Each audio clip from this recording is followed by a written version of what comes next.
யாருக்கு போய் கேட்க வேற என்ன வழி இருக்கு நமக்கு? அவனை நீ வேணா விளையாட்டு போட போக முடியுமா? 2 பேரும் விளையாட்டு கேட்டோம், தரல, போயா அங்க போய்கிற முடியுமா நம்மளால? யார் இருக்கா?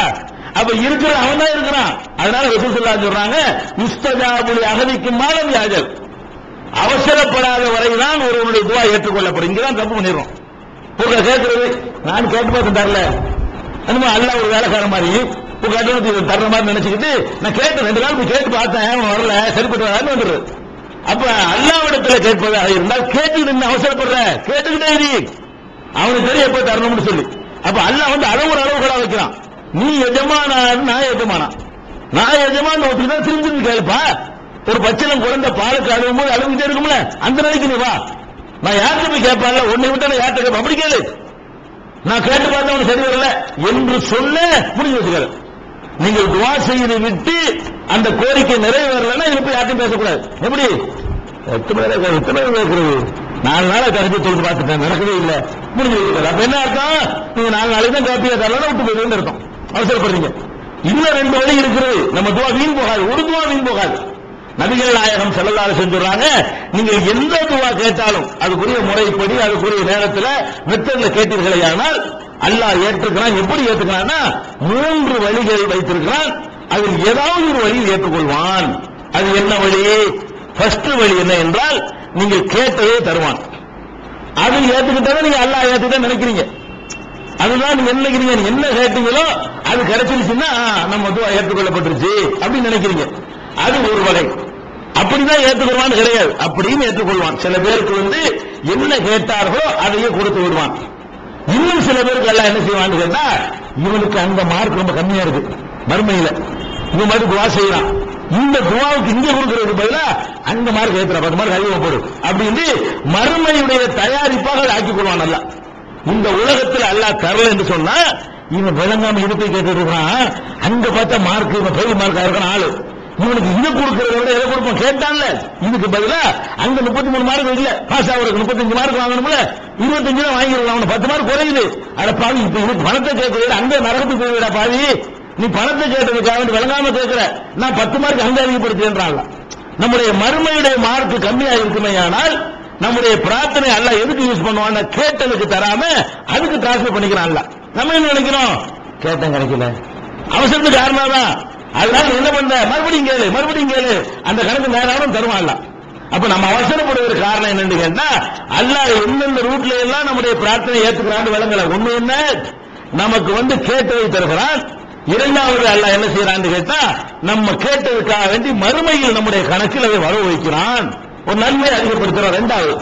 3வது என்ன செய்யறான்னு கேட்டா, நீ என்ன கேட்கிறாயோ அதுக்கு நிகரான ஒரு முசீபத்தை உனக்கு வந்து அல்லாஹ் நீக்குகிறான். இது ரொம்ப முக்கியமானது. நமக்கு ஒரு பெரிய ஆபத்து வர இருக்குது, அது நமக்கு தெரியல. நம்ம என்ன செய்யறோம்? ஆபத்து வர்ற ஒருத்த பின்னாடி 60 எடுத்து வெற்றி நிற்கிறான், அது நமக்கு தெரியல. அதெல்லாம் எனக்கு ஒரு 10,000 ரூபாய் கொடுக்கணும். இப்ப வந்து 10,000 ரூபாய் பெருசா, அப்ப தலை வெட்ட போறேன், அது காப்பாத்துறது பெருசா? அதான் பெருசு. 10,000 ரூபாய் பெருசா எனக்கு தெரியாதுன்னு கேட்கிறேன்.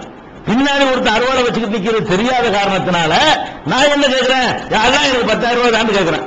அல்லாஹ் என்ன செய்யறான்? அட பாவி, 60 வச்சு நிக்கிற 10,000 ரூபாய் உனக்கு, நீ போயிருந்த, இப்ப நீ போயிருந்தீங்க, நான் 10,000 ரூபாய் தந்துருவேன், உன்னை காலி பண்ணி 10,000 ரூபாய் எடுத்துக்காம.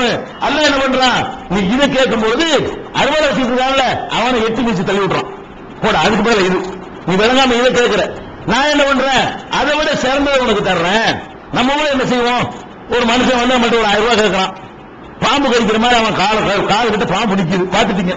இப்ப 1000 ரூபாய் கொடுக்கலாம், அப்படி தள்ளி போடுவீங்களா? 1000 ரூபாய் கேட்ட கண்டுக்கிற மாட்டோம்.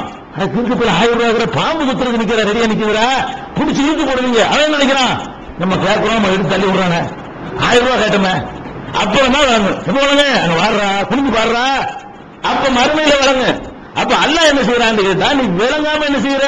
நீ வந்து கேட்டுக்கிட்டு இருக்கிற, உனக்கு வேற ஒரு ஆபத்து வர இருக்குது, நீ இதை கேட்கிற, உனக்கு தெரியாததுனால. நான் தெரிஞ்சவன் என்ன செய்யறேன் தெரியுமா?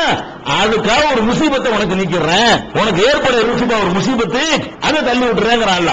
அப்ப நீங்க என்ன விளங்கணும்னு கேட்டா, நம்ம கேட்கிறோம், அது கிடைக்கலன்னா நம்ம நினைச்சுக்கிறோன்னு வேற என்னமோ ஒரு டேஞ்சர் வர இருந்துச்சு, அல்ல அனுப்பிட்டு நமக்கு. நம்ம கேட்டவங்க கிடைக்காம இருக்கலாம், பிள்ளை கேட்டீங்க கிடைக்கல, பரவாயில்ல, வேற என்னமோ ஒண்ணு வர இருந்துச்சு, உங்களுக்கு ஆபத்து, அது உங்களுக்கு தெரியாது. அந்த பட்டியலத்துக்கு மறுமையில் வீசும்போது தெரியும். மறுமையில் வீசும்பொழுது இப்படி ஒண்ணு நமக்கு இருந்திருக்கு, அல்ல காப்பாத்திருக்கலாம், நமக்கு தெரியலையே இந்த மாதிரி ஒண்ணு இருக்குது. பஸ்ஸுக்காக காத்துட்டு இருப்போம், காத்துட்டு இருக்கும்போது என்ன செய்வோம், அவசரமா போய் தீரணும், நமக்கு ரொம்ப அவசரம், 8 மணிக்கு புரோகிராமு, டாடா காட்டு போயிருவாங்க, காலியா தான் போவோம் பஸ், சீட்டு வந்து காலியா, நம்ம என்ன செய்வோம், அநியாயம் பண்ணிட்டாங்க, டிக்கெட் கிடைக்கல. அப்ப அடுத்த நாள் பேப்பர் பார்த்தா புளிய மரத்தில் மோதி இந்த பஸ் ஆக்சிடென்ட், சந்தோஷம் போவோம். எந்த பஸ் கையை காட்டு போனாலும் அந்த பஸ் புளிய மரத்தில் மோதி பயணம் செஞ்ச அத்தனை பேரும் பலின்னு சொல்லி வந்தா, ஆஹா இந்த டிக்கெட் இல்லைன்னு சொன்னது கூட நன்மை இருந்திருக்கு, ஏத்திட்டு பண்ணி அங்கே விட்டு பயம் இருக்கு, நல்ல பண்ணி தகுதி இருக்கு, அவன் ஏத்தாம அப்படி யாத்திரமா இருக்குது, நம்மள அந்த பஸ்ல ஏத்திட்டு போகலன்னா கோவம் வருது. அப்புறமே பார்த்தா இவன் பஸ்ல ஏத்திட்டு போற வேற இடத்துக்கு போகுதுடா, நீ கேட்கிற பஸ் டிக்கெட் பாட்டு சொல்லி அல்ல என்ன பண்றான், அப்ப இதை போய் கேட்கிறா டிக்கெட் கேட்கிறேன், அங்கேயே டிக்கெட் போயிட்டு இருக்குது இப்ப இல்லையா. அப்ப அல்லாஹ் ரப்பல் ஆலமீன் எதுக்கு சொல்றோம்னு கேட்டா, நபிகள் நாயகம் சொல்றாங்க 3 விதங்களில் அல்லாஹ் உங்க துவாவை ஏற்று, ஒரு துவா வீணா போகாது, நீங்கள் கேட்கிற எந்த துவாவும் பாழா போகாது, கேட்டது கிடைக்கும், 1/3 3 ஒரு பங்கு கேட்டது கிடைக்கலாம், கேட்டதுக்கு பதிலாக ஒரு நன்மை மறுமையில் வர வைக்கப்படும். 3வது, இந்த உலகத்தில் உனக்கு ஏற்பட இருந்த துன்பம் உனக்கு தெரியாமல் உனக்கு ஏற்படுத்த இருந்த ஒரு துன்பம் உனக்கு வந்து அகற்றப்படும் என்று பெருமானார் ஸல்லல்லாஹு அலைஹி சொல்றாங்க. அதனால இந்த நீ வந்து தந்து ஆகணும், அவசரமா இன்னைக்கு தரணும் நாளைக்கு தரணும் நினைக்காதீங்க. ₹1 இருந்து வீணா போகல, இந்த கண்டிஷன் படிதான் நீங்க கேட்டு பார்த்திருப்பீங்க, ₹1 வீணா போகல, கிடைக்கலையா அந்த 2 வழியில் ஏதோ ஒன்று நடந்திருக்குன்னு நினைக்கணும், ஏற்றுக்கொள்ளப்பட்டுச்சு நினைச்சுக்கணும். நீங்க என்ன நினைக்கணும், நம்ம கேட்டோம் கண்டிப்பா இந்த துவா வேஸ்ட் ஆகல, இதுக்கு ஒண்ணு இங்க கிடைக்கும், இல்ல அங்க நன்மை வர வைக்கப்பட்டிருக்கும், அல்ல வேற ஒரு துன்பத்தை அல்லாஹ் நீக்கி இருப்பான் என்று விளங்கிக் கொள்ள வேண்டும். அல்லாஹ்விடத்தில் பிரார்த்திப்பதற்கு கேட்பதற்கு இன்னும் சில ஒழுங்குமுறைகள் இருக்கின்றன, அவற்றை இன்ஷா அல்லாஹ் அடுத்தடுத்து பார்க்கலாம். அஸ்ஸலாமு அலைக்கும். எல்லாம் வல்ல அல்லாஹ் சுப்ஹானஹு வ தஆலா கொண்டடியார்களே, அல்லாஹ்விடத்தில் நாம் கேட்கும் பொழுது நபிகள் நாயகம் ஸல்லல்லாஹு அலைஹி வஸல்லம் சொல்கிறார்கள், உங்களுடைய கோரிக்கைகளை அல்லாஹ்விடத்திலே வலியுறுத்தி கேளுங்கள்.